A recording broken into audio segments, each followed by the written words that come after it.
আসসালামু আলাইকুম। কি অবস্থা সবার, কেমন আছেন? এই মুহূর্তে আমি আছি খুলনা রূপসা সেতুর উপরে। তো রূপসা সেতুর উপরে যাওয়ার পথে ভাবলাম একটি ভিডিও করে নেই। তো অনেক সুন্দর একটি ভিউ, রূপসা সেতু দেখে অনেকটি ভালো লাগলো। তো আমাদের জীবন চলার পথে ঘোরাফেরা অনেকটাই ভালো, সৌন্দর্য উপভোগ করা যায়, প্রকৃতির যা সৌন্দর্য দেখতে পারা যায়, দেখে অনেকটা ভালো লাগলো। এই যে দেখেন আমাদের বাম পাশে সেতুর উপর দিয়ে যাচ্ছি, বামে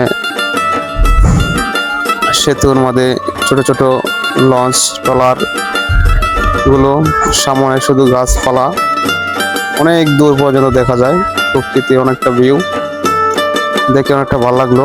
জীবনযাত্রা অনেক কিছুই দেখে বললাম। সবাইকে ধন্যবাদ। আসসালামু আলাইকুম।